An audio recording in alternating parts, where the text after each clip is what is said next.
De la naissance de Jérôme Robbins et ça fait également 20 ans qu'il est décédé.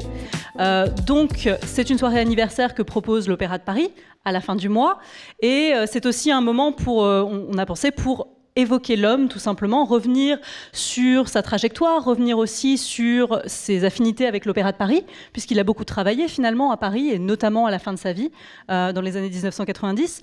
Alors Jérôme Robbins, homme de contraste, homme de Broadway à la fois et de la danse classique, homme qui nous a laissé des ballets abstraits, comiques, dramatiques, intimes, modernes. Oui, un monsieur très, effectivement, moi, tous les mots qui me viennent pour Jérôme Robbins, c'est à peu près tout et son contraire. C'est-à-dire, c'est très sérieux, très drôle, ne parlant que de facilité, mais dans une complexité chorégraphique phénoménale, vous donnant 200 corrections pour la chorégraphie en 10 minutes, et tout en vous disant « Non, mais tu travailles beaucoup trop dur, il faut y aller doucement ».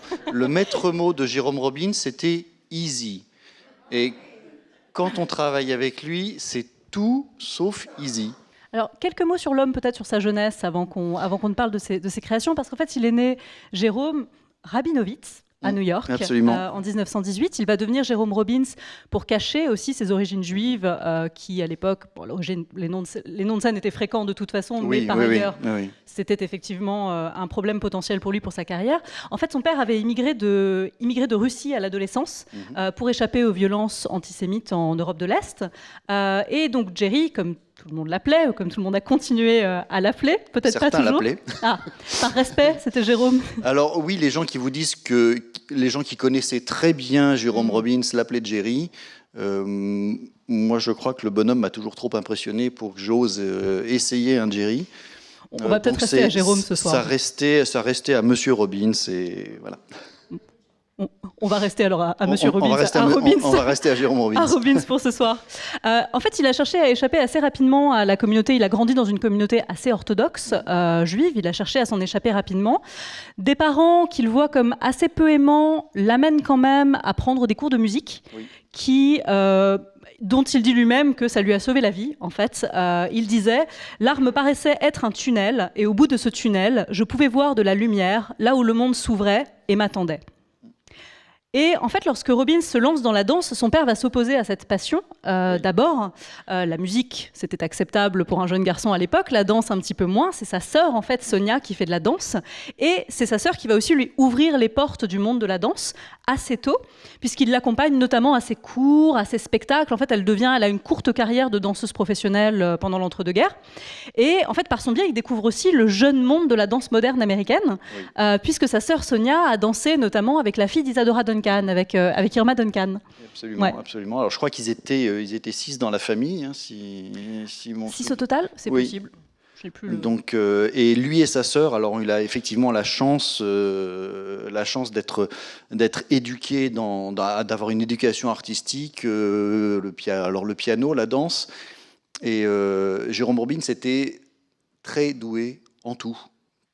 Alors, un travailleur phénoménal, je crois que personne ne l'a vu autant travailler. Il travaillait toute sa vie, il travaillait en permanence, le matin, le soir, il devait travailler en dormant aussi. Et de son plus jeune âge, ça a été un perfectionniste. Donc tout ce qu'il a abordé, alors avec beaucoup de dons, parce que quand vous voyez ses dessins, il est clairement extrêmement doué en dessin, il peint, il a réalisé des films avec le succès qu'on lui connaît, donc quelqu'un de très doué à la base, mais travaillant comme un fou pour atteindre toujours la perfection. Quoi qu'il fasse, c'était son idée, c'était vraiment de toucher la perfection, enfin de s'en approcher en tout cas. C'est peut-être aussi l'autodidacte en lui, parce qu'en fait, finalement, il a commencé formellement, professionnellement la danse tellement tard. Oui.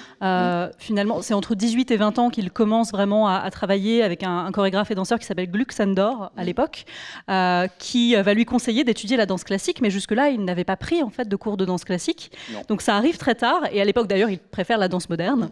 Donc il se dira, bon, d'accord, la danse classique, je vais aller prendre quelques cours.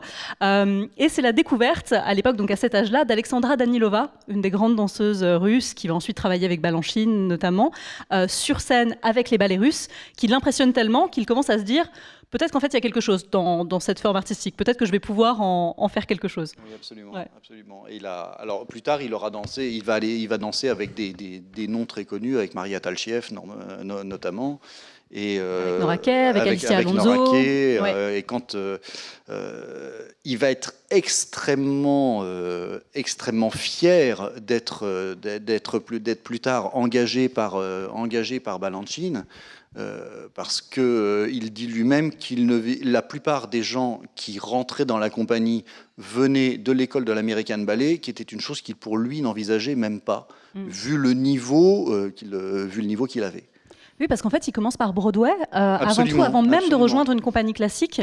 D'abord, donc à 20 ans, après les 2 ans qu'il a passé avec le chorégraphe Luxandor, il s'essaye à la comédie musicale, qui est une autre passion. Donc, il intègre des corps de ballet de comédie musicale, où en fait, il va rencontrer Georges Balanchine, qui était chorégraphe sur l'une des productions dans laquelle il travaille.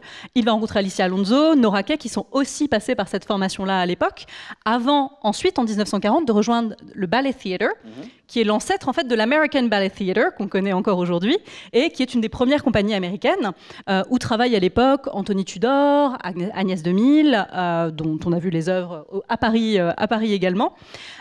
Assez tôt, en fait, il va essayer de convaincre la direction de l'ABT, comme on l'appelle maintenant, de le laisser s'essayer à la chorégraphie. Je pense qu'il avait le sentiment très rapidement qu'en fait la chorégraphie pouvait faire partie de son destin, devait faire partie de son destin. Ah oui, et alors il dit lui-même qu'il a proposé ses premiers, pour donner une image de la pensée et de la dimension du bonhomme, toutes les premières propositions, il le dit en exagérant et en riant lui-même, toutes les premières propositions que j'ai faites, c'était pour des centaines de danseurs avec des décors pour un ballet en 5 actes.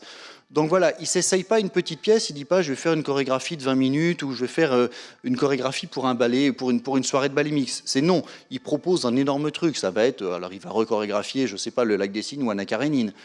Mais pas moins, il a 25 ans quand même. Donc c'est un type qui se lance là-dedans. Et on lui conseille quand même, quelqu'un, dit-il, de fort avisé, lui conseille, écoute, essaye de faire une petite production, peu de décors, pas beaucoup d'argent, une dizaine de danseurs, et ça devrait mieux passer. Et en fait, cette pièce, c'est Fancy Free, qu'on va voir donc à la fin du mois à l'Opéra de Paris. Quand on lui a proposé ça, alors on lui a proposé le thème effectivement des matelots. On est en pleine guerre puisque le ballet a été créé en 1944, et le sujet lui paraît un petit peu sombre. Trop sombre pour son caractère, en tout cas. Et Jerome Robbins s'est toujours inspiré, sans vouloir donner une signification. D'ailleurs, il déteste qu'on dise... je vous lirai une petite phrase de lui qui l'illustre tout à fait. Il déteste qu'on donne une signification à tout. Les pas de danse, alors le port de bras veut dire ça, la tête qui va là-haut dans Dances at a Gathering, par exemple. Il y a plein de gens qui ont cherché une signification au dernier mouvement de tous ces danseurs qui regardent comme ça dans la salle. Oui, alors il y en a qui ont vu passer un avion, d'autres des anges, des machins. Non, il n'y a rien de ça là-dedans.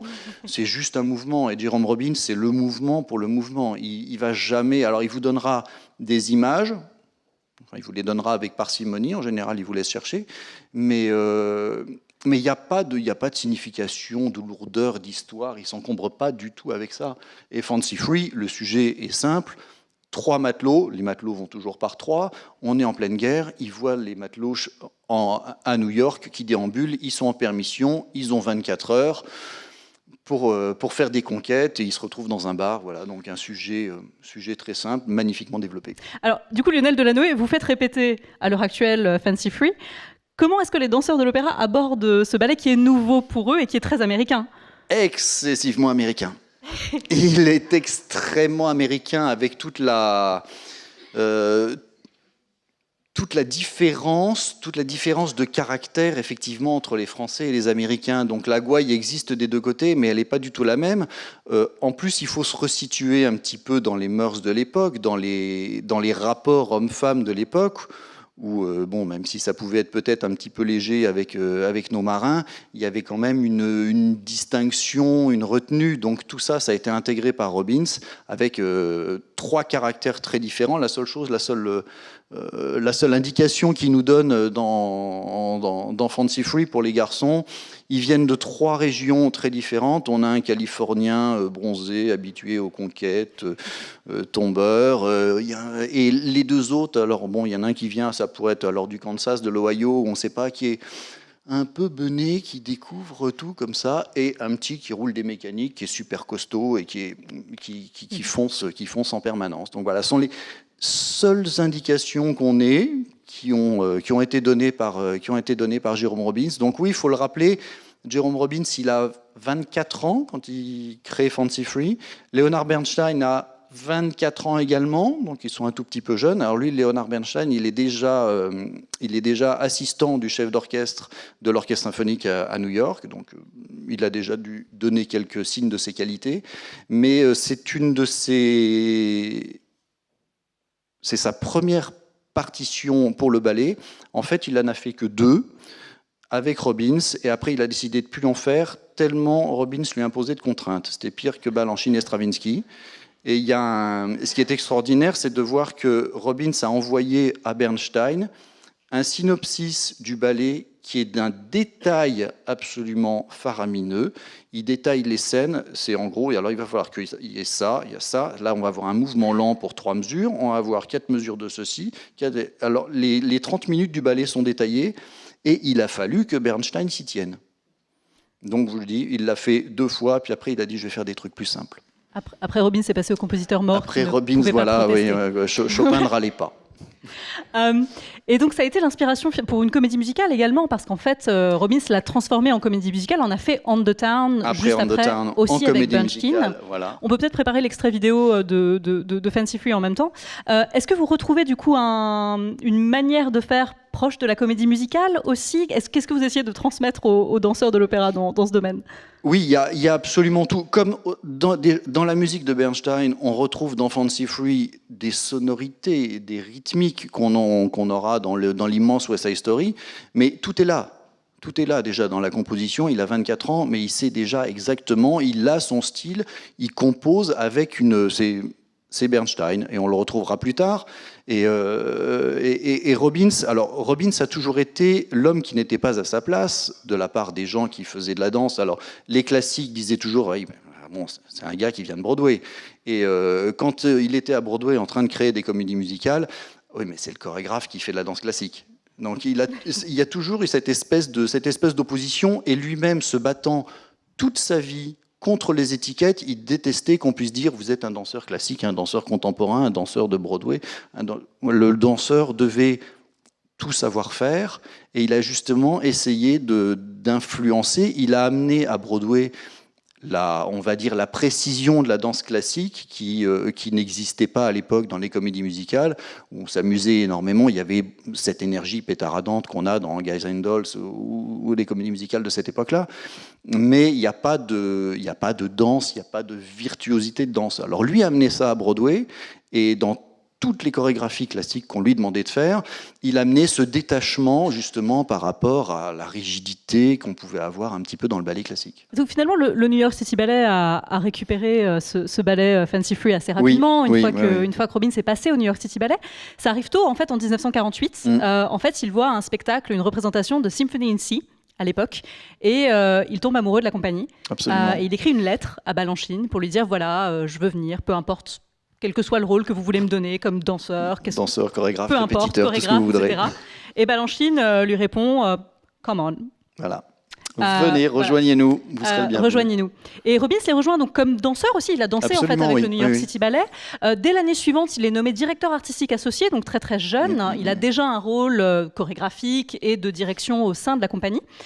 Et ça va être une collaboration très fructueuse évidemment pour lui, le New York City Ballet, qui va durer jusqu'à la fin de sa vie en fait, en sachant qu'il navigue entre Broadway et le New York City Ballet pendant longtemps. L'un des premiers ballets qu'il va créé dans les 5 premières années qu'il va créer pour le New York City Ballet, c'est Afternoon of a Faun, qu'on va voir également dans la soirée à la fin du mois, donc l'après-midi d'un faune, sa version de l'après-midi d'un faune, en sachant que l'après-midi d'un faune arrive dans un contexte très difficile en fait pour Robbins, parce que 1953, c'est aussi l'année où il se retrouve pris dans les filets du maccarthyisme aux États-Unis. Donc peut-être que sans doute beaucoup d'entre vous le savent, mais entre 1950 et 1954, se développe aux États-Unis une chasse aux sorcières contre les membres du Parti communiste, les anciens membres du Parti communiste américain, menée par le Congrès américain, par un comité du Congrès américain, qui fait venir notamment énormément d'artistes qui avaient appartenu au Parti communiste pour venir témoigner et en gros donner des noms, avouer leur collaboration, etc. Enfin, une vraie chasse aux sorcières. Et Robin se retrouve pris là-dedans, et contrairement à beaucoup d'artistes, il décide de coopérer. En fait, donc il va devant le comité en 1953, peu avant la création de l'après-midi d'un faune, et il donne des noms de collègues et d'amis qu'il connaissait qui étaient communistes. On a supposé a posteriori, beaucoup de gens ont estimé que c'était très probablement parce qu'il était homosexuel, enfin au moins bisexuel, mais qu'il avait très peur en fait que il subissait des pressions, il avait très peur que s'il ne témoignait pas, s'il ne coopérait pas, son homosexualité serait révélée non seulement à sa famille, mais publiquement, ce qui aurait été très grave à l'époque, notamment pour sa carrière à Broadway et dans le cinéma. Donc il a coopéré, et c'est en fait dans cette période, une des périodes les plus noires de sa vie, qu'il crée l'après-midi d'un faune, un ballet qui n'emporte pas, peut-être pas réellement les traces, mais qui bref, se retrouve pris dans une période très très compliquée. Alors, Hugo Marchand, vous apprenez l'après-midi d'un faune à l'heure actuelle. Comment est-ce que vous abordez ce ballet qui est nouveau pour vous ? On l'a appris avec Jean-Pierre Froelich, là, qui était là pendant 2 semaines, pendant 3 semaines, donc pour remonter toute la soirée. Là, on travaille avec Béatrice Martel. Et c'est intéressant. Moi, j'étais un peu gêné en commençant à travailler ce ballet, puisqu'il y a un côté... il y a une mise en abîme en fait, du danseur. On nous demande de faire ce qu'on fait tous les jours, très naturellement, c'est-à-dire... nous s'observer dans une glace très longtemps, avec beaucoup d'intensité. Et on nous demande de le refaire en l'interprétant. Et c'est très difficile parce qu'on est face à notre propre narcissisme. Donc c'est très gênant, en fait. On se rend compte qu'on a une manière de se comporter au quotidien qui est assez curieuse. Donc j'ai commencé par le penser comme ça, l'aborder comme ça. Puis Béatrice nous a fait lire un petit texte de Robin, où en fait il explique que c'est très simple, beaucoup plus simple que ce qu'on imagine, que justement on n'est pas en train de s'observer dans une glace, qu'il ne faut pas y voir le sur-narcissisme du danseur, mais simplement un danseur qui s'échauffe, qui se réveille dans un studio avec une lumière, la lumière du soleil qui rentre par la fenêtre, quelque chose de très simple, je dirais naïf, peut-être beaucoup plus pur que ce qu'on peut imaginer quand on commence à le travailler. Comment est-ce que vous développez la relation avec la partenaire dans ce ballet ? Parce que finalement, tout repose sur cette connexion très... Il y a quelque chose de très diaphane dans ce qui se passe entre eux. Ils se regardent dans le miroir, ils se croisent, ils dansent brièvement ensemble, mais ils ne se regardent pas complètement. Comment est-ce qu'on travaille ça avec sa partenaire ? C'est-à-dire que la connexion, au début, on l'a facilement puisqu'on travaille face au miroir, donc on voit sa partenaire réellement dans le miroir. Puis après, on travaille sans miroir, donc en fait, on ne voit plus sa partenaire.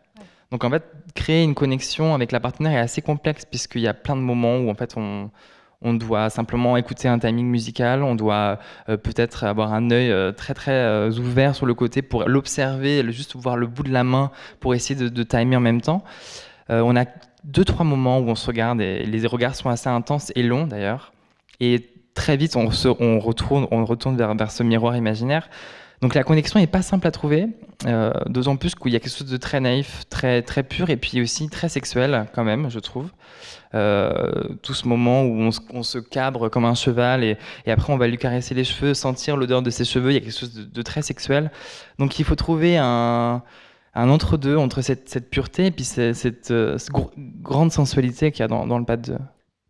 Comme le dit Hugo, c'est le quotidien du danseur. Et je pense qu'il n'y a rien de plus difficile que pour un danseur de faire ce qu'il fait au cours, de faire ce qu'il fait 6 heures par jour, se regarder dans le miroir avec cet esprit un tout petit peu critique qu'on lui demande d'avoir et de le reproduire en scène.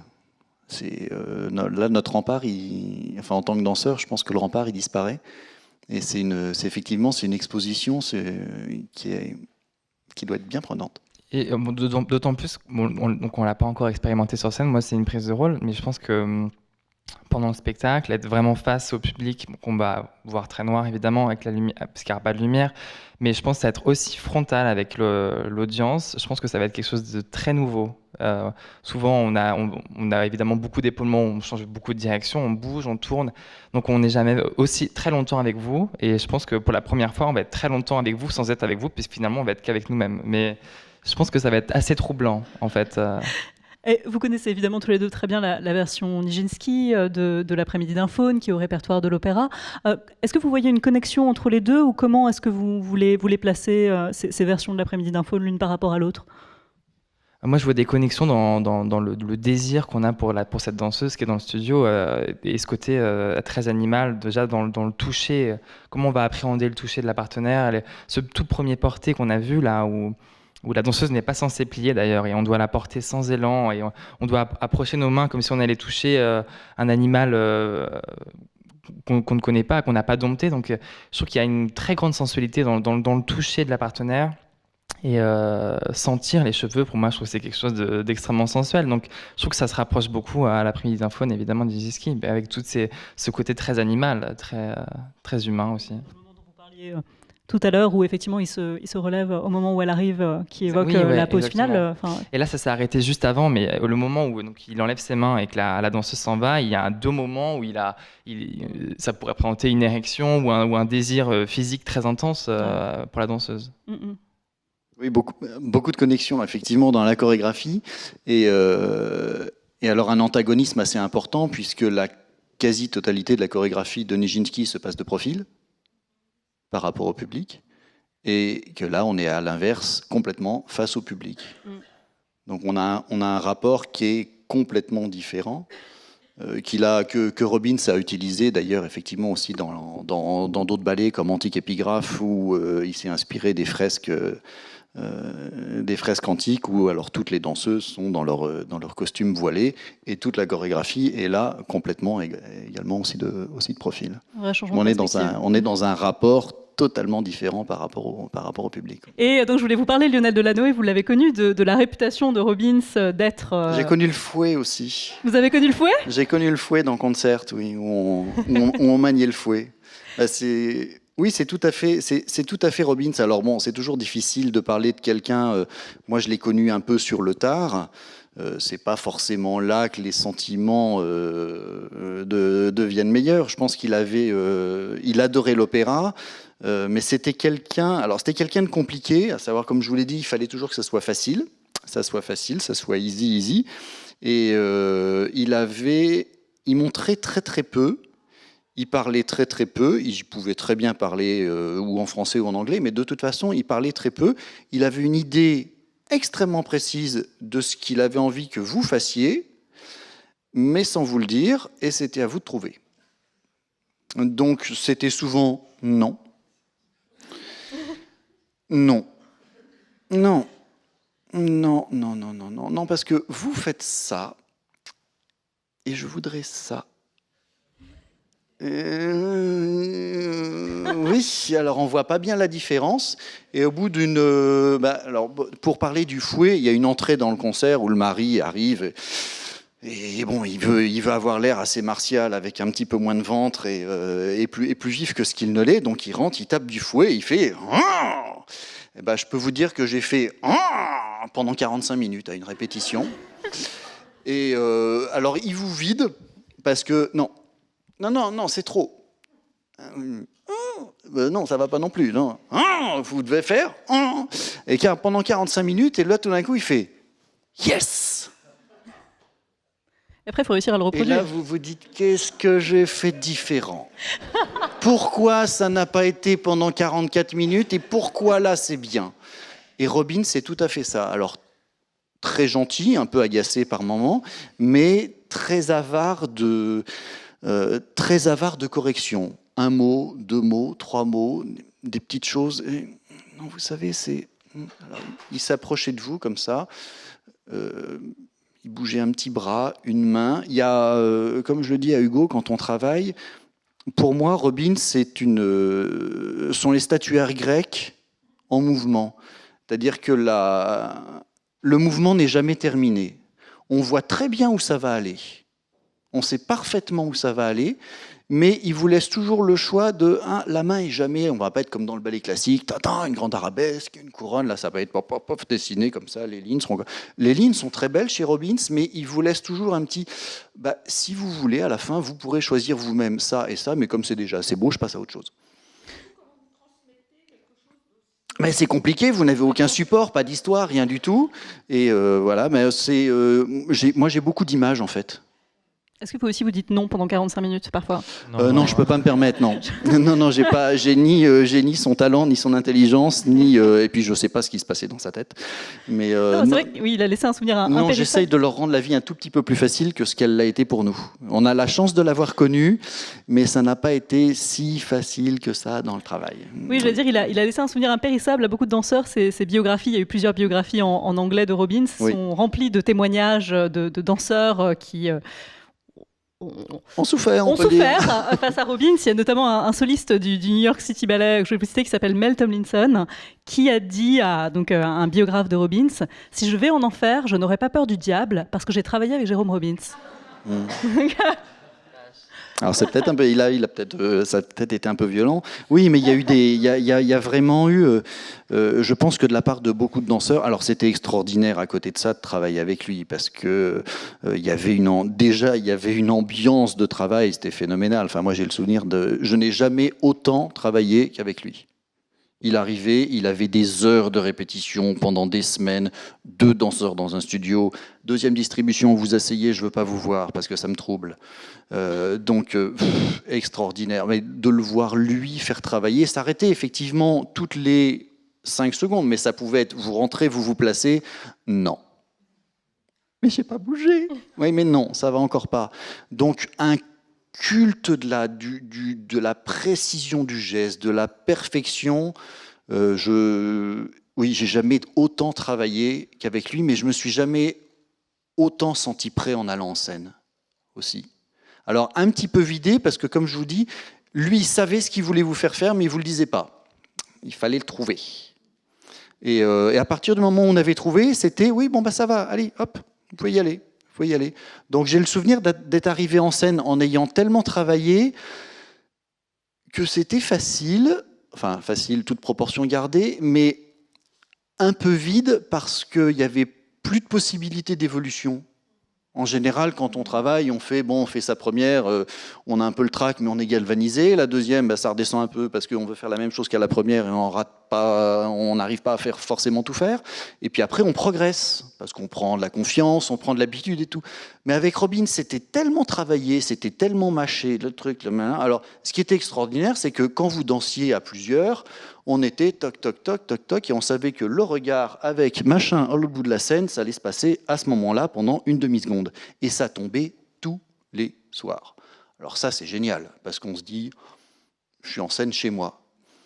Mais ça casse un tout petit peu l'envie. Ouais. Mais finalement, ce culte de la perfection s'exprimait aussi beaucoup dans son rapport à la musique, il me semble, dans sa manière justement de représenter la musique dans les moindres détails. La musicalité est quand même une des grandes caractéristiques de Robbins. Alors, il travaillait déjà avec une compagnie parmi les plus musicales du monde, avec le New York City Ballet, qui était déjà formé à ça par Balanchine. Quelle est votre expérience à tous les deux de la musicalité propre à Robbins et de la manière dont on y rentre en tant qu'interprète ou dont on y fait rentrer les interprètes en tant que maître de ballet? Moi, si j'enlève la musique, je continue de l'entendre en faisant les pas. Parce que chaque pas va sur... alors, c'est réducteur de dire que chaque pas va sur une note, mais je ne vois pas comment ça pourrait être autrement. Tellement c'est logique, tellement c'est intelligent, tellement c'est sensible. Il écoutait sa musique, alors dans sa quête du travail, de la perfection, il écoutait la musique en boucle. Il se levait le matin, il l'écoutait. Il a écouté la partition de The Cage pendant 1 an et demi, avant de faire la chorégraphie, avant de trouver, pour arriver à capter tout ce qu'il pouvait y avoir. C'est extraordinaire. C'est extraordinaire parce que c'est un support phénoménal. Et Hugo? Ouais, ce qui est génial, c'est qu'en fait, c'est extrêmement bien construit, c'est extrêmement bien créé. Contrairement à certaines chorégraphies qu'on peut avoir, même du Nureyev ou On doit un peu bricoler quand même, soyons Ça arrive. honnêtes. On doit Ça bricoler arrive. parce que la musicalité est complexe et on doit, on finit par s'en sortir plus ou moins. Mais là, il n'y a même pas besoin finalement d'y penser beaucoup puisque c'est très physique, c'est hyper assez inné. Dès qu'on entend la musique, déjà on imagine beaucoup de choses. On peut commencer à imaginer ou à penser ce que Robbins a pu peut-être penser quand il a créé sa chorégraphie. Mais ce que je trouve très intéressant, c'est il y a vraiment un pas sur les notes à chaque fois, je trouve quand même, Oui. mais cette liberté qu'on a entre ces deux notes. Mm. C'est-à-dire que c'est ce qu'on travaille dans Suite of Dances, c'est voilà, il y a une note, il y a un pas, on peut pas faire autrement que de faire ce pas sur cette note-là, mais entre ces deux notes, il y a toute une ligne musicale, toute une ligne physique corporelle qu'on va pouvoir travailler un peu ou pas travailler justement, et c'est ça qui est intéressant. Finalement, avec A Suite of Dances, qui est une création assez tardive de 1994, elle s'inscrit vraiment dans la lignée de ces pièces semi-abstraites de Robbins, qui ne sont dédiées qu'à la musique finalement et au dialogue avec la musique. Alors c'est sur du Bach ici, sur une suite pour violoncelle, mais finalement c'est un peu dans la même lignée que son travail sur Chopin, dans Dances at a Gathering, dans In the Night, dans Other Dances. Vous aviez déjà travaillé sur Bach du coup avec Robbins pour les variations Goldberg qu'on a vues à l'opéra il n'y a pas si longtemps que ça. Benjamin Millepied les avait fait rentrer au répertoire. Comment est-ce que vous voyez du coup son rapport à Bach? Est-ce qu'il y a quelque chose de particulier dans la manière dont il interprète pour vous? Alors moi je trouve que c'est extrêmement différent la manière dont en tout cas il a construit la partie que je dansais sur les variations Goldberg, c'est-à-dire la deuxième partie, c'est-à-dire que les trois couples, et là ce qu'il a fait sur Suite of Dances. Sur les variations Goldberg, bon, moi la variation que je dansais c'était sur des vraiment pizzicato, donc j'avais vraiment pas le choix, je devais vraiment être hyper au taquet et vraiment très précis sur la musicalité, et j'avais pas beaucoup de liberté finalement dans l'interprétation de la variation. Là dans Suite of Dances aussi, puisqu'il y a 4 variations différentes avec évidemment 4 tempos différents, on a vraiment moyen d'interpréter ça. C'est un vrai cadeau en fait, je trouve, des chorégraphes qui font des solos de cette manière et qui les montent aussi bien, puisque ça nous donne, nous en tant qu'interprètes, des possibilités d'expression hyper larges, et on peut, je pense, danser ce solo toute sa vie, le danser différemment à chaque fois et y trouver de nouvelles choses. Et c'est ça qui est passionnant. Il y a des œuvres où certaines fois, on a beau vouloir chercher plus loin, chercher plus profond. C'est pas mon cas parce que j'ai pas beaucoup dansé, j'ai pas beaucoup repris d'œuvres, mais je pense qu'on peut, chez Robbins, on peut redanser ses ballets toute sa vie sans jamais s'en lasser. Puis A Suite of Dances a été créé finalement pour un danseur déjà très mature, Mikhail Baryshnikov, en 1994. Pas en fait au New York City Ballet ou dans le cadre d'une compagnie, mais dans le cadre de ce qu'il appelle le White Oak Project, qui était un projet indépendant plutôt moderne, monté par Baryshnikov. Mais ce qui est génial, c'est que Jean-Pierre Folic nous avait expliqué que Baryshnikov avait simplement demandé à Robbins voilà, de travailler. Il avait dit « je voudrais travailler, je voudrais qu'on fasse quelque chose ensemble ». Et en est né ce solo. Et c'est ça qui est incroyable. Et à la base, c'était voilà, un petit délire entre deux artistes dans un studio, et c'est devenu un chef-d'œuvre en fait. Oui, la relation entre les deux est magnifique au final, puisqu'il avait aussi créé Other Dances pour lui et Natalia Makarova à une autre époque. Donc c'est une relation de longue date. On va voir. Est-ce que vous pensez que c'était suffisamment easy pour Robbins?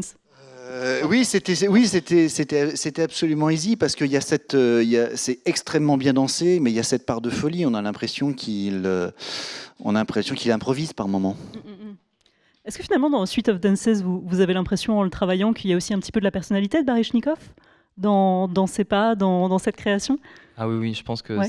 c'est vraiment, on le sent que ça a été créé sur lui, surtout quand on voit même la difficulté du solo. Enfin, techniquement, il y a quand même pas mal de choses compliquées, et même au niveau de l'endurance, hein, c'est un solo qui dure plus de 15 minutes. Il y a 4 variations qui s'enchaînent. Enfin, c'est hyper physique. On est tous dans un état un peu lamentable à la fin des répètes. Donc, ouais, on sent que ça a été créé sur lui, on sent que ça a été fait pour lui, et c'est à nous de nous arranger pour essayer d'en faire notre sauce un petit peu maintenant pour pouvoir le danser. Comment est-ce que vous faites travailler? C'est très difficile pour les danseurs que vous faites répéter dans les Suites of Dances. Quelle stratégie vous avez développée pour leur faire C'est travailler? très difficile parce que déjà, Mikhail Baryshnikov est une de mes idoles. Donc, on peut choisir ces exemples dans la vie. Moi, ça me va très bien. Mais il faut surtout pas, justement, l'idée n'est pas du tout de les cloner sur Baryshnikov. De toute façon, la danse a évolué, même s'il était déjà très très bon à l'époque. Et alors, juste une petite anecdote, quand Jérôme Robbins l'a remonté à l'opéra avec Manuel Legris et Nicolas Le Riche, Mikhail Baryshnikov était à Paris. Il a passé un petit coup de téléphone à Jérôme Robbins pour lui dire bah, écoutez, si vous voulez, je peux passer à une répétition, leur montrer 2-3 trucs. Et Robbins lui a dit bah écoute, non. Non. Non, j'ai pas. Non, il n'avait pas besoin de lui parce qu'il voulait pas qu'il lui ressemble. Il voulait pas faire. Voilà, c'est Baryshnikov, ça doit être dansé comme ça. Maintenant, vous allez essayer d'y aller. Non, c'est. Je vous donne la chorégraphie, vous en faites parce que vous voulez, parce que je suis là, je surveille, mais ce sera votre façon de la danser. Est-ce qu'il retravaillait parfois des détails ou l'intention avec les danseurs, avec de nouvelles distributions quand il... Ah oui. Ouais. Oui, comme je vous dis, il savait, on n'était pas un danseur de Robbins, on était un danseur de Robbins pour tel rôle à un moment. Donc il pouvait vous adorer, dans Sol, il est formidable, je le veux, il va faire la première, il fera tous les spectacles, je veux que lui. Mais en revanche, dans un autre ballet, ah ben non, c'est pas le même, parce que de toute façon, ça n'a pas été fait pour ça. L'histoire, non, il n'y a pas d'histoire. Mais le propos n'est pas du tout le même. Son inspiration à lui n'est pas du tout la même. Comme on le voit dans Fancy Free ou dans d'autres ballets, son inspiration est très... naturel, ça vient c'est la vie de tous les jours qui l'a inspiré. Il n'est pas allé chercher des histoires abracadabrantes, des sujets, non, il constate, il emmagasine, il note, et puis je vais me servir de ça. Ça va être des gens qu'il a vus, ça va être des impressions, ça va être un ressenti, ça va être une situation, comme dans le concert où il a accumulé effectivement toutes ces la personne très agaçante qui est derrière vous dans le concert et qui mange bonbon sur bonbon en les ouvrant, en essayant de ne pas faire de bruit, et finalement elle fait plus de bruit que si elle essayait de pas... Enfin voilà, ce sont toutes ces petites choses qui passaient à la moulinette de Robbins avec son sens de l'humour qui est franchement délirant, va donner ça. Donc chaque distribution va retravailler, il serait là pour les faire travailler en dehors des capacités physiques des danseurs qu'ils sont tous différents, il les ferait travailler totalement différemment. J'allais vous demander, Hugo, est-ce que du coup vous avez l'impression qu'il y a l'espace déjà dans ces ballets que vous répétez pour y imprimer votre personnalité aussi, pour y apporter une marque personnelle ? Je crois que là, les 4 danseurs qui vont danser ce ballet, on est tous les 4 vraiment différents. On a tous les 4 un phrasé différent, donc je pense qu'on va phraser ce ballet différemment à chaque fois. Là, je finissais de travailler avec Lionel, il y avait François qui travaillait après, et j'étais curieux de voir ce qu'il allait en faire. Et en fait, c'est tellement intelligent à sa manière, avec son corps, et tellement pas ce que je propose, moi, de mon côté, et je trouve ça hyper intéressant. Et c'est ça que j'aime finalement dans ces ballets, c'est qu'on va tous avoir notre petite empreinte qu'on va mettre dessus sans jamais se ressembler les uns les autres. Je parlais de ça avec Lionel ce matin aussi. Ce qui est marrant, c'est là je me suis abonné sur Instagram sur une chaîne je suis des vidéos de comédie musicale des années 50-60 et je trouve qu'on retrouve vraiment beaucoup dans Suite of Dances cet esprit dans la gigue, dans la deuxième variation, le bas de jambe qui travaille rapidement, le jeu de jambes qui est très précis, et le haut du corps qui est relax et qui esquisse en fait. Et c'est vrai que Lionel parlait de ça tout à l'heure. Easy. C'est de ne pas finir les mouvements, finalement, c'est de les amorcer comme si on allait les finir avec une position très classique à la balanchine. Et puis finalement, on l'a proposé, mais on va le garder pour soi. Ou alors on va le donner ailleurs. Mais c'est tout en retenue aussi. Il y a tout un travail au niveau des pieds qu'on essaie de faire sur les métatarses, d'être très en avant pour s'alléger et avoir l'impression comme ces danseurs de Broadway qui tapent le sol comme ça et qu'on a l'impression qu'ils volent ou qu'ils se baladent et que c'est comme des créatures fantastiques. On essaie de travailler ce côté de très félin, très chat, très léger sur le sol, tout en étant évidemment très ancré parce qu'il faut être très musicaux. C'est vraiment une dualité qui reste en lui toute sa vie, finalement, ses origines dans la comédie musicale, son arrivée tardive à la danse classique. Il y a une anecdote très amusante dans une biographie où le biographe raconte que peu après la mort de Balanchine, en 1983, Jérôme Robbins, pour montrer sa solidarité, son amour au New York City Ballet, décide pour la première fois de sa vie de venir donner le cours du matin. En fait. Donc il vient donner la classe aux danseurs, sauf qu'en fait il n'a jamais vraiment travaillé la terminologie, semble-t-il, et donc il arrive et il explique aux danseurs, voilà, vous allez me faire 3 squats et des kicks. Donc, au lieu de leur expliquer de faire des pliés et des grands battements, mais en même temps c'était sa générosité aussi à lui d'être là dans ces moments-là au final. On va évoquer très rapidement, pour finir, Glass Pieces, parce que vous ne travaillez pas dessus tous les deux, malheureusement, mais c'est la dernière pièce de ce programme Robbins à la fin du mois, qui est créée justement en 1983. Et en réalité, la première a eu lieu 2 semaines après la mort de Balanchine. Donc essayez d'imaginer une création au New York City Ballet 2 semaines après la mort de Balanchine, le fondateur, la figure tutélaire de toute une compagnie. Et c'est Glass Pieces qui vient donner aussi une impulsion à la compagnie, un signe que la création continue à New York sans Balanchine. Robbins a évidemment été très affecté par la mort de Balanchine. Il avait énormément de respect, d'affection pour Balanchine. Ils avaient une relation tous les deux qui avait l'air très, très intéressante, puisque Balanchine, connaissant aussi le tempérament de Robbins, lui laissait choisir ses danseurs en premier quand il devait y avoir des créations. C'était Robbins qui choisissait ses danseurs préférés, et ensuite Balanchine travaillait avec les gens qui restaient. Ça ne lui posait pas de problème. Donc Robbins a eu ce statut très particulier. Oui. C'est vrai que Jean-Pierre Foulisch nous avait expliqué aussi que pour la création des 4 saisons, Robbins avait eu un moment, il savait plus trop quoi faire, et puis il avait appelé Balanchine qui était au studio d'en haut, l'avait fait descendre, lui avait demandé de l'aider, et ils avaient trouvé ensemble la suite de la chorégraphie. Et ça, c'est quand même incroyable de voir ces 2 monstres sacrés de la chorégraphie qui se sont entraidés pour créer les chefs-d'œuvre qu'ils ont fait, quoi. Oui, un biographe raconte aussi qu'un jour, Balanchine, c'était sans doute assez tôt dans les années 50 ou 60, est arrivé dans le studio où travaillait Robbins avec des accessoires. Il avait trouvé une écharpe ou quelque chose dans un magasin. Il a dit, tiens, ce sera très bien pour ton nouveau ballet. Comme si c'était l'accessoiriste de Jérôme Robbins, qui venait lui faire des propositions de décors et de costumes. Et donc, Glass Pieces est une œuvre assez différente finalement dans l'œuvre de Robbins. Si on le connaît par Dances at a Gathering, par toutes ces pièces-là, ou même par Fancy Free et la comédie musicale, parce que finalement, c'est tout à fait dans l'air du temps des années 80, dans le minimalisme américain qui est très, très en vogue à l'époque. Donc, c'est une pièce sur une partition de Philip Glass. Par ailleurs, où on peut noter, pour ceux d'entre vous qui seraient déjà allés voir des spectacles, peut-être un dialogue avec Lucinda Childs, qui crée en même temps, en 1983, Available Light, qui est très populaire à l'époque, et où on retrouve ces mêmes jeux sur la répétition, ici avec la technique classique.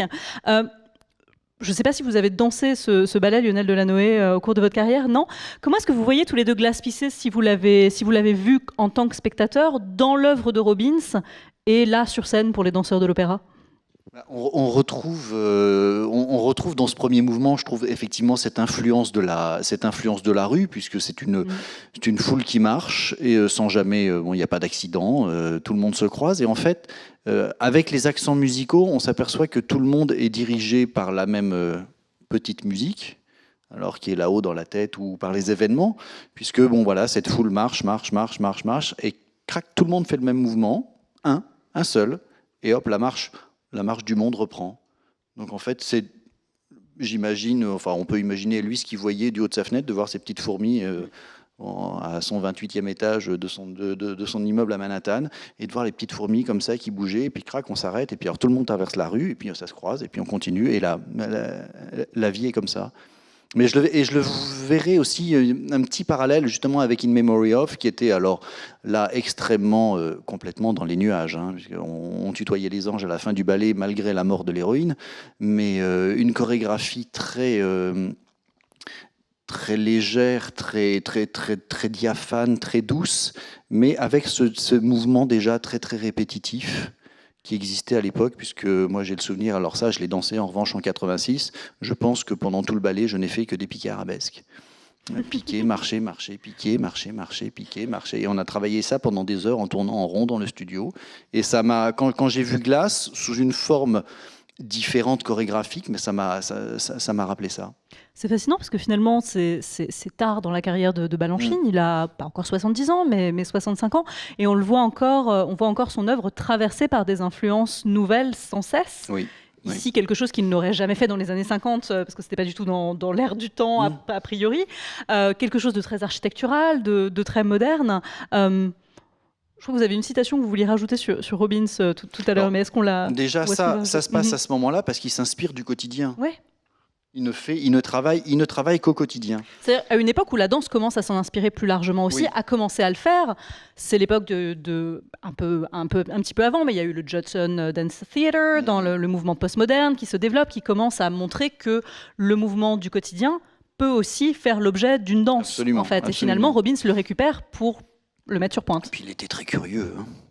C'est vrai. Non, puis créer un ballet sur Philippe Glass aussi, c'était quelque chose d'assez innovant, assez fort. Et, surtout quand on peut voir que la suite des chorégraphes, je pense à Benjamin, ont beaucoup mis le pied.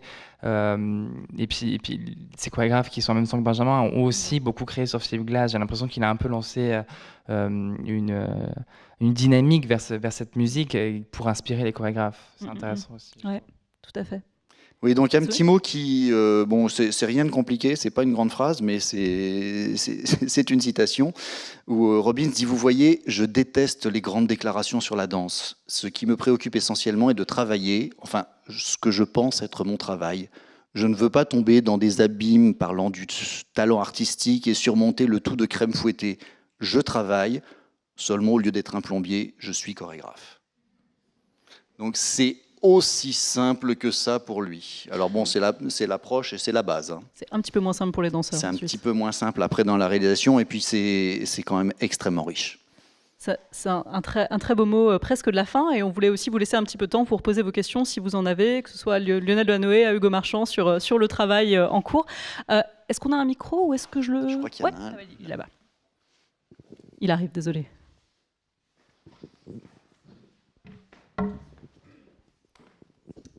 C'est la question pour vous qui avez travaillé avec lui, parce que c'est quand même un personnage complexe sur le plan psychologique à comprendre. C'est-à-dire que vous dites qu'effectivement c'est très écrit dans sa tête et il ne verbalise pas auprès des danseurs. Du coup, quel rapport ça crée avec lui ? Est-ce qu'à un moment donné, il doit y avoir de la tension quand même à l'intérieur de vous ? Vous devez vous dire, mais j'en ai ras le bol, je vais lui péter au nez. Et du coup, c'est exactement ça. Et du coup, est-ce que c'est ça qu'il cherche ? Il attend une réaction ou alors personne n'ose moufter Non, on moufte pas. Non, on moufte pas parce qu'on sait que c'est un génie. On moufte pas parce qu'on sait qu'il a raison.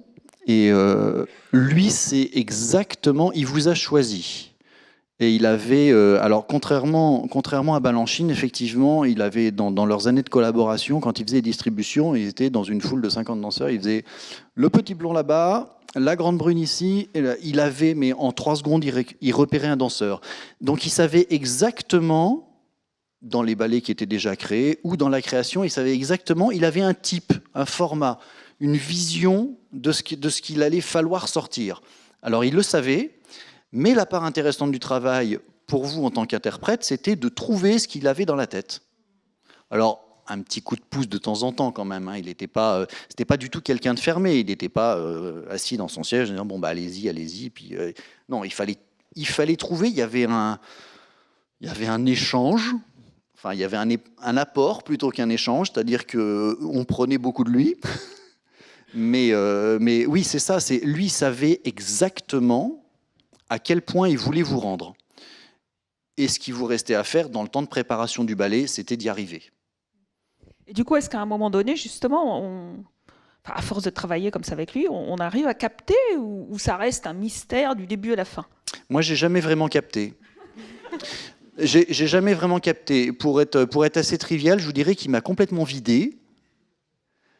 Et il m'a inconsciemment, enfin lui consciemment et moi inconsciemment, je me suis laissé guider au bout d'un moment parce que, en gros, il vous fait croire que tout ce que vous proposez ne va pas. C'est pas vrai. C'est juste pour vous déshabituer de tout ce que vous savez faire. Donc, il va partir de votre potentiel.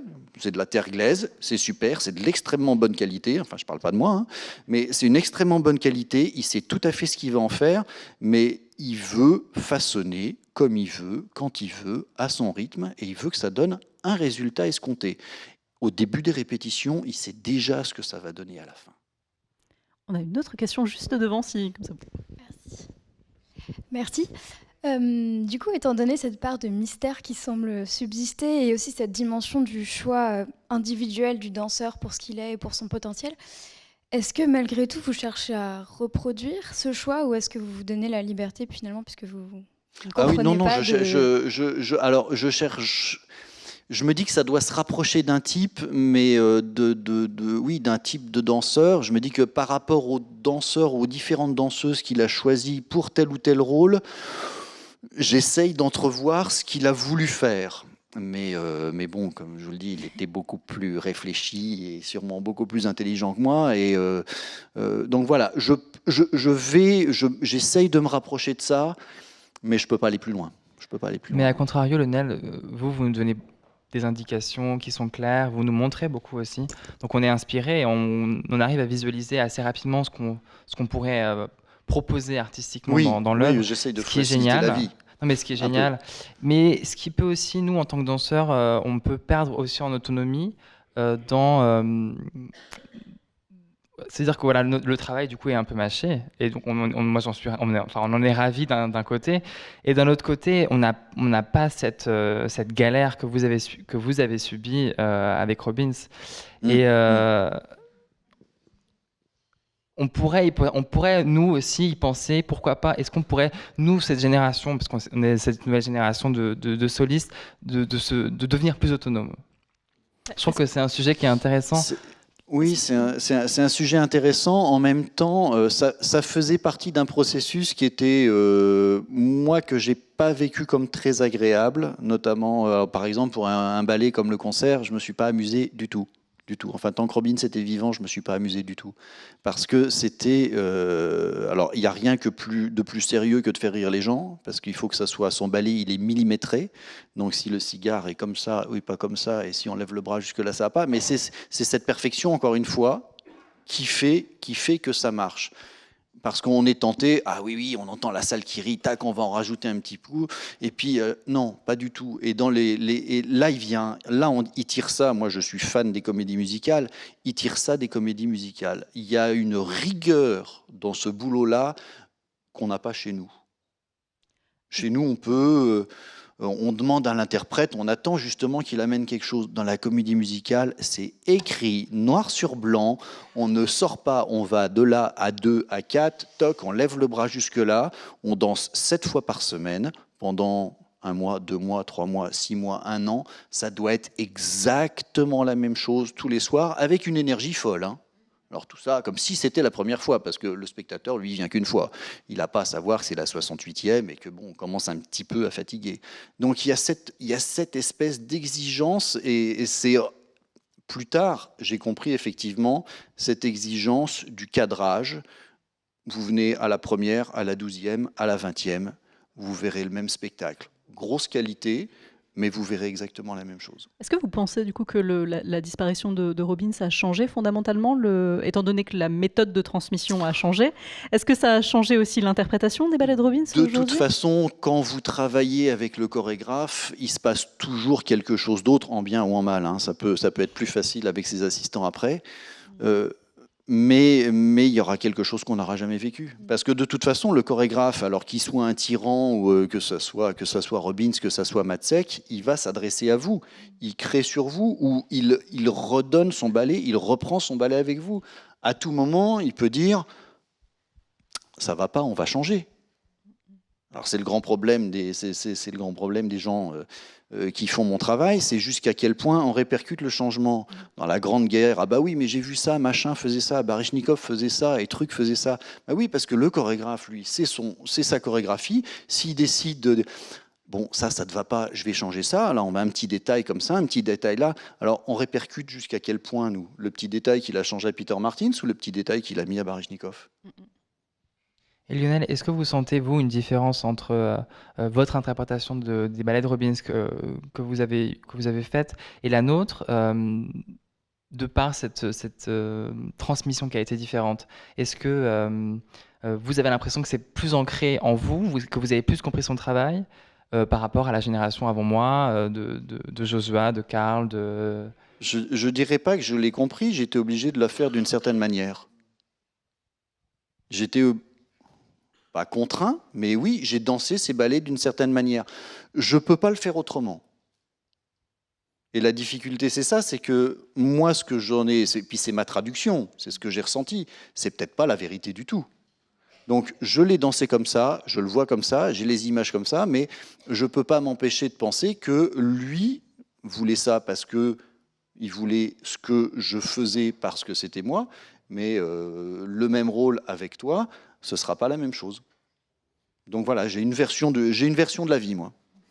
La question de la postérité des œuvres après la mort du créateur est une question très importante. 20 ans, Oui. 40 ans après, la question se pose aussi pour Nureyev. Les derniers danseurs étoiles à avoir dansé avec Nureyev sont partis à la retraite.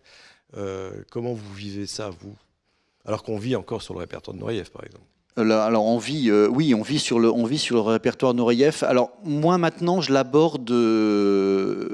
Nureyev, quand il était là, on faisait du plein emploi Nureyev, c'est-à-dire qu'on se levait Nureyev, on prenait la classe Nureyev et on répétait Nureyev le soir et on dansait Nureyev le soir. Donc c'était du Nureyev à plein temps. Alors ça a été totalement ingéré, ça n'a pas été facile au début, mais au bout d'un moment, c'était devenu une façon de faire qu'on connaissait parfaitement.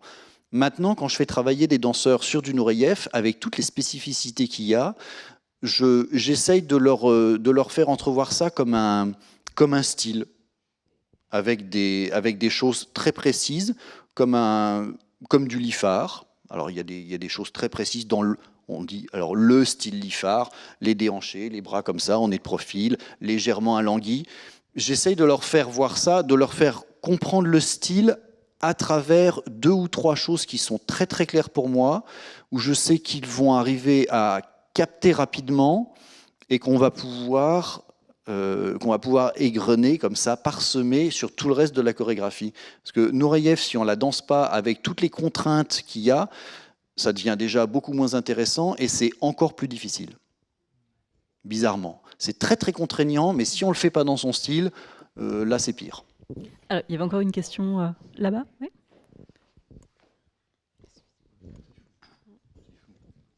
Bonsoir, je voulais vous poser une question qui me vient tout en vous écoutant. Moi, je travaille beaucoup avec des startups, avec des gens dans le domaine économique. Et je trouve qu'il y a ici une idée, si vous voulez, qui me vient en me disant qu'après la Deuxième Guerre mondiale, il y a ce mouvement vers le pragmatisme, fonctionnalisme, pragmatisme, etc., et qui se prolonge après avec cette idée de start-up.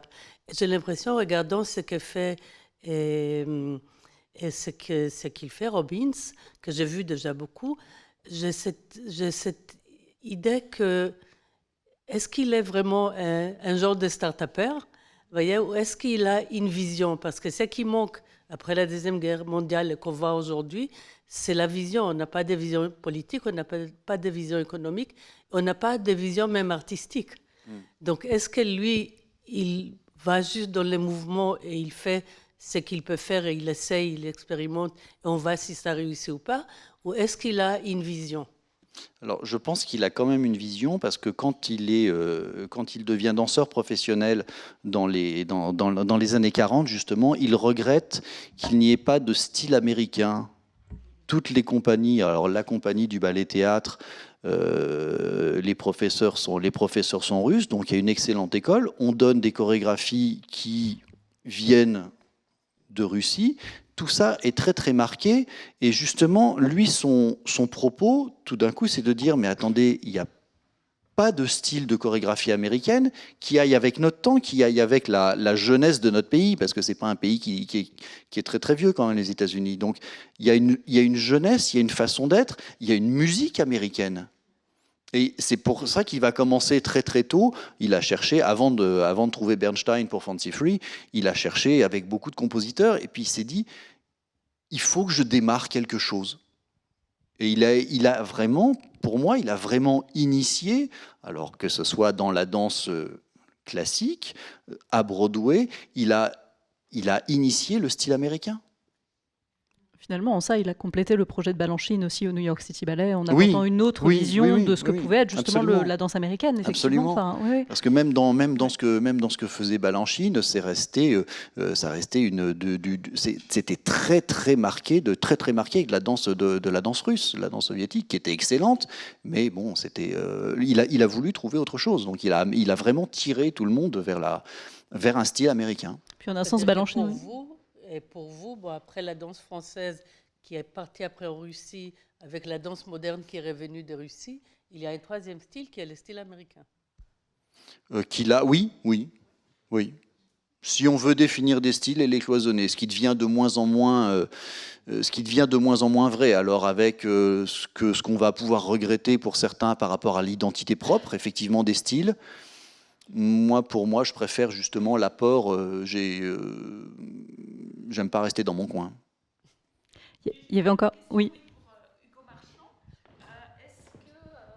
Est-ce que justement, on a l'impression, enfin, quand vous préparez cette prise de rôle, est-ce que vous avez l'impression de monter finalement quelque chose d'un peu historique, un ballet historique qui est très daté, ou est-ce qu'on arrive à ramener ça en 2018 ? Moi, je trouve ça très, très dans notre temps, finalement. Pour les deux ballets que je danse, là, Suite of Dances, on est avec un violoncelle et c'est une conversation avec ce violoncelle qu'on n'a pas encore. Alors, on est avec le piano, mais c'est juste cette symbiose qu'on peut avoir avec l'instrument, avec la musique en tant que telle, et puis surtout le concertiste qui va être avec nous. C'est comme un pas de trois, en fait. C'est le violoncelle, le concertiste, et puis nous sur scène, et qui va créer une sorte de belle symbiose. Donc ça, pour moi, c'est très dans notre temps. Et puis l'après-midi d'Info, là, pour revenir sur ça, c'est notre quotidien de danseur, en fait. Donc, et c'est ce rapport au corps de l'autre, au corps féminin, qui est un rapport qu'on a, nous, tous les jours au studio, à la classe, en répétition, où on désacralise énormément le corps de l'autre aussi, parce qu'on est tous en moulé, en collant, juste au corps toute l'année, toute la semaine, et notre rapport au corps change beaucoup. Donc c'est une manière différente de le vivre, mais pour moi c'est très actuel. Enfin, les deux ballets sont très actuels. Alors, je suis désolée, je pense qu'on va devoir s'arrêter là. Merci à vous tous d'être venus pour parler de Robbins. Merci, un très très grand merci à Lionel Delanoë et à Hugo Marchand. Ouais.